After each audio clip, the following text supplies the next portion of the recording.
दोस्तों, मेरा नाम है अलक्षेंद्र पटेल। आप देख रहे हैं खेती बाड़ी ब्लॉग 6। दोस्तों, हम इस चैनल के माध्यम से आपको खेती बाड़ी संबंधित सारी जानकारियाँ देते हैं। दोस्तों, हमारे चैनल को सब्सक्राइब कीजिए, हमारी वीडियो को लाइक कीजिए। दोस्तों आज हम बात करेंगे एक ऐसे कंपाउंड की जिसको बोलते हैं बायोचार। दोस्तों, बायोचार का अहम बहुत महत्वपूर्ण होता है हमारी मिट्टी के लिए, हमारी संरचना के लिए, मिट्टी की संरचना के लिए और जीवन के लिए। दोस्तों, कार्बन के बिना जीवन अधूरा है। कार्बन पौधों में पाया जाता है, मनुष्यों में भी पाया जाता है। और कार्बन का आदान प्रदान ये चलायमान होता है। मनुष्यों में भी कार्बन होता है, पौधों में भी कार्बन होता है, मिट्टी में भी कार्बन होता है। दोस्तों, इस कार्बन के कारण ही खेती हो पाती है। दोस्तों, इस कार्बन के कारण ही जीव जंतु रह पाते हैं, पौधे सरवाइव करते हैं। पेड़ पौधे हो गए, फसल हो गई, कोई भी हो। दोस्तों, ये कार्बन अपना अहम रोल रखता है।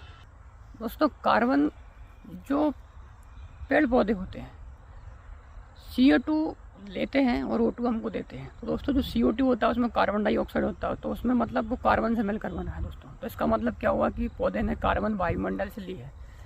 और हम जो फल फ्रूट खाते हैं या कोई भी हम अनाज वर्गीय चीज़ें खाते हैं, फल खाते हैं, कोई भी खाते हैं, तो उनमें दोस्तों कार्बन हमारे अंदर भी जाता है उन फल के द्वारा, क्योंकि पौधे कार्बन से ही जीते हैं, कार्बन डाइऑक्साइड से। तो जब पौधों से हमने कोई चीज़ अगर ली है तो वो हमारे अंदर जाएगी, तो वो कार्बन का ही रूप है। दोस्तों, तो कार्बन हमारे अंदर भी गया, कहीं ना कहीं हमारे लिए भी वो काम कर रहा है। दोस्तों, ऐसी मिट्टी है, मिट्टी में भी दोस्तों ऑर्गेनिक कंपाउंड्स को बांधे रखने के लिए सूक्ष्म जीव और मित्र जो फंगसें होती है दोस्तों, उनका घर भी कार्बन होता है। अगर किसी खेत की मिट्टी में अगर बायोचार या कार्बन जो है दोस्तों अगर ठीक ढंग से है, अच्छी मात्रा में अगर है दोस्तों, तो वहाँ पर सूक्ष्म जीवों की संख्या बहुत ज़्यादा होती है उस मिट्टी के अंदर।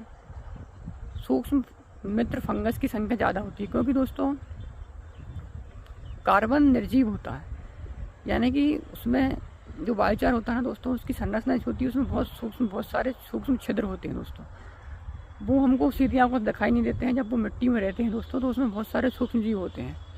तो वो कार्बन जब मिट्टी में अगर रहेगा तो दोस्तों वो एक तरह से कहना चाहिए कि सूक्ष्म जो हमारी मिट्टी में पाए जाने वाले सूक्ष्म जीव और सूक्ष्म फंगस है, उनके लिए वो घर का काम करेगा, पक्का घर समझ लीजिए। दोस्तों, अगर मिट्टी में बायोचार है यानी कि कार्बन अगर है, तो उसमें जो बायोचार में और कार्बन में जो सूक्ष्म पोर्स होते हैं, बहुत सारे छिद्र होते हैं दोस्तों, वो एक पक्के घर का काम करता है। किसके लिए? हमारी फंगस के लिए, मित्र फंगस के लिए और मित्र सूक्ष्म जीवों के लिए।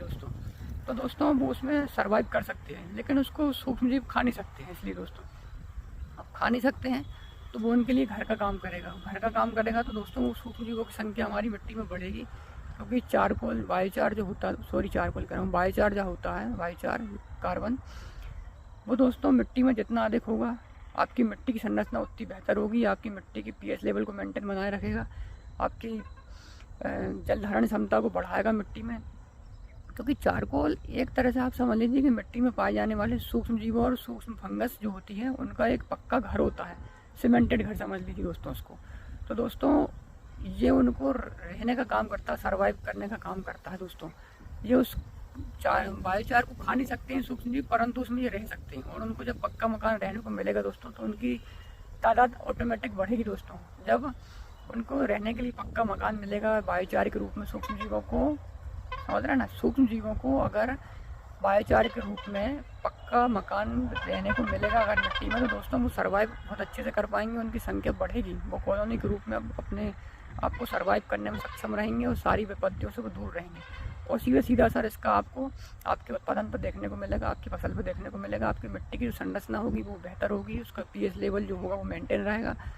और जो अन्य पोषक तत्व होते हैं दोस्तों, वो अन्य पोषक तत्वों की संख्याओं को घुलनशील अवस्था में लेकर आएगा। दोस्तों बायोचार एक निर्जीव है, ये मिट्टी में शून्य अवस्था में रहता है, इसका कोई काम नहीं रहता, परंतु ये शून्य अवस्था में रहते हुए भी मिट्टी की संरचना में सुधार करता है, क्योंकि इसमें मित्र सूक्ष्म जीव और मित्र फंगस जो होती है उसको ये सर्वाइव करने का काम करता है, उनको ये रहने के लिए जगह देता है। दोस्तों, इसमें सूक्ष्म जीव अपना घर बनाते हैं, मित्र फंगस अपना घर बनाते हैं, कॉलोनी के रूप में रहते हैं, उनको प्रोटेक्शन मिलती है बायोचार से। दोस्तों, क्योंकि बायोचार, मेरे मुंह से चारकोल बार बार हिटा दोस्तों, समझ आता हूँ, चारकोल का यहाँ कोई शब्द नहीं है, यहाँ बायोचार यानी कि कार्बन की बात हो रही। तो दोस्तों बायोचार आपकी मिट्टी में आप बढ़ाइए दोस्तों, इसकी वैज्ञानिक पद्धति से इसको बनाया जाता है और मिट्टी में डाला जाता है दोस्तों। आज इसके ऊपर कई शोध हो चुके हैं दोस्तों। आपने नाम सुना होगा कि दुनिया का सबसे बड़ा अमेज़न का जंगल दोस्तों, वहाँ पर भी जब शोध हुए, वहाँ की इतनी भूमि उपजाऊ क्यों है दोस्तों, वहाँ की उर्वरा शक्ति इतनी ज़्यादा क्यों है दोस्तों? क्योंकि दोस्तों वहाँ की मिट्टी में जब वैज्ञानिकों ने शोध किया तो दोस्तों वहाँ की वैज्ञानिकों को उस मिट्टी के अंदर बायोचार की मात्रा बहुत अधिक मिली, यानी कि कार्बन की मात्रा बहुत ज़्यादा मिली दोस्तों। परंतु वो निर्जीव है, कार्बन निर्जीव अवस्था में है उस मिट्टी के अंदर, लेकिन निर्जीव अवस्था में रहते हुए भी दोस्तों वो एक्टिवेट है। क्यों? क्योंकि उसमें मित्र सूक्ष्म जीवों की संख्या बहुत अधिक होती है। यानी एक तरह से ये हमारी मिट्टी में पाए जाने वाले सूक्ष्म पोषक तत्व तो सूक्ष्म जीवों की संख्याओं के लिए पक्के घर का काम करता है। अमेज़न का जो जंगल है दोस्तों, वहाँ बहुत ज़्यादा हाई बायो अवेलेबिलिटी वाली मिट्टी पाई जाती है, क्योंकि दोस्तों वहाँ कार्बन की संख्या ज़्यादा है, मिट्टी में कार्बन ज़्यादा है, बायोचार ज़्यादा है। तो दोस्तों वहाँ होता क्या है कि वो कार्बन अधिक होने से जो सूक्ष्म जीव होते हैं मिट्टी के और जो फंगस होती है वो उनमें अपना घर बना लेते हैं और उससे उनकी तादाद बढ़ती है। तो जाहिर सी बात है सूक्ष्म जीवों की और सूक्ष्म फंगस की जब संख्या बढ़ेगी मिट्टी के अंदर तो दोस्तों जाहिर सी बात है ये मिट्टी को उपजाऊ करेंगे, मिट्टी को भरभरा बनाएंगे, मिट्टी में सूक्ष्म पोषक तत्वों की संख्याओं को घुलनशील अवस्था में लेकर आएंगे, अन्य पोषक तत्वों की बायो अवेलेबिलिटी को बढ़ाएंगे और जो भी आप फसल उसमें उगाएंगे या जो भी कोई पेड़ पौधे उगते हैं दोस्तों उस मिट्टी में जिसमें कार्बन अधिक होता है तो दोस्तों वहाँ पेड़ पौधे जल्दी से सर्वाइव कर पाते हैं, जल्दी अपनी ग्रोथ कर पाते हैं, क्योंकि ये मैक्रोन्यूट्रिएंट्स को भी बढ़ावा देता है।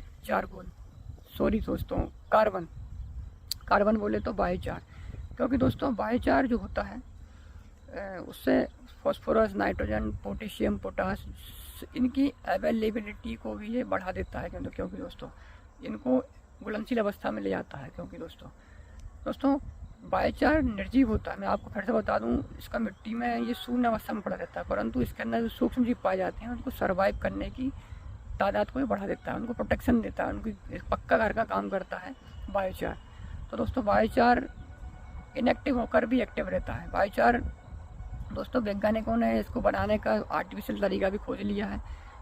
कोई विधि होती है जिसमें ऑक्सीजन के लेवल को शून्य कर दिया जाता है और भट्टी में 800 डिग्री से लेकर 1000 डिग्री तक जैविक कंपाउंड को गर्म किया जाता है, जिससे दोस्तों ये बायोचार बनता है। और उस बायोचार को दोस्तों आप कई प्रकार से उपयोग कर सकते हैं, मिट्टी में आप उसको डाल सकते हैं और सूक्ष्म जीवों की संख्या को उससे बढ़ा सकते हैं और आपकी मृदा की जो उर्वरा शक्ति है उससे बढ़ती है उसको बायोचार से, क्योंकि ये पोषक तत्वों और सूक्ष्म जीवों और मित्र फंगस की संख्याओं को बढ़ा देता है, उनको रहने का पक्का घर देता है बायोचार। तो दोस्तों बायोचार इतना अधिक कारगर है दोस्तों। अमेज़न के जंगल में जब वैज्ञानिकों ने देखा कि इतना कार्बन है इस मिट्टी में क्यों है और ये इतनी उपजाऊ क्यों है मिट्टी, तो उसका कारण निकला कि ये कार्बन था दोस्तों, ये बायोचार था। इसके कारण वहाँ अमेज़न जंगल की, दुनिया के सबसे बड़े अमेज़न जंगल की जो मिट्टी है वो सबसे ज़्यादा उपजाऊ है, इसलिए है दोस्तों, क्योंकि उसकी मिट्टी में अधिक कार्बन है। तो बायोचार की महत्ता दोस्तों यही थी। तो दोस्तों इसकी महत्ता को समझिए, बायोचार का प्रयोग कीजिए, इससे आप जो खेती पर अनावश्यक जो खर्च हो रहा है उसका खर्च से आप बचा सकते हैं। मिट्टी में अन्य पोषक तत्वों की संख्या को बढ़ा सकते हैं, सूक्ष्म पोषक तत्वों की संख्या को बढ़ा सकते हैं बायोचार के द्वारा। मिट्टी की बायो अवेलेबिलिटी आप बढ़ा सकते हैं, मिट्टी की उर्वरा शक्ति आप बढ़ा सकते हैं, मिट्टी के पीएच लेवल को आप मेंटेन कर सकते हैं बायोचार से। और आप कार्बन की महत्ता समझ गए होंगे दोस्तों, क्योंकि कार्बन से ही सारी जीव निर्जीव की ये क्रियाएँ चल रही है दोस्तों। पेड़ कार्बन डाइऑक्साइड लेता है, उसमें कार्बन होता है। हम जो पेड़ों से जो चीज़ खाते हैं तो उनमें जो खाते हैं तो उसमें हमको खाने के द्वारा, भोजन के द्वारा भी कार्बन अंदर जाता है, क्योंकि वो पेड़ों से लिया गया है।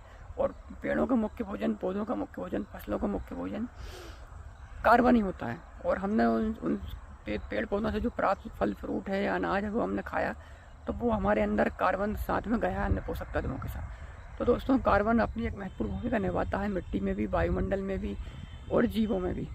तो दोस्तों इसकी महत्ता को समझिए। आप बायोचार को जितना मिट्टी में बढ़ाएंगे आपकी लागत कम होगी, कम खर्च में आप अधिक पैदावार ले पाएंगे। पेस्टिसाइड्स और रासायनिक उर्वरकों की खादों की जो रासायनिक खादों की जो डिमांड है दोस्तों वो कम हो जाएगी, क्योंकि आप इसका उपयोग कम करेंगे। क्योंकि बायोचार अगर मिट्टी में ज़्यादा होगा तो आप कम रासायनिक उर्वरक खाद से भी अधिक उत्पादन ले सकते हैं दोस्तों। तो दोस्तों आशा करता हूँ कि मैंने आपको बताया बायोचार के बारे में, कार्बन के बारे में, कि इसकी महत्ता क्या है। तो मेरी वीडियो अगर पसंद आई है तो मेरी वीडियो को लाइक करें, मेरे चैनल को सब्सक्राइब कीजिए। धन्यवाद दोस्तों। जय हिंद, जय जवान, जय किसान।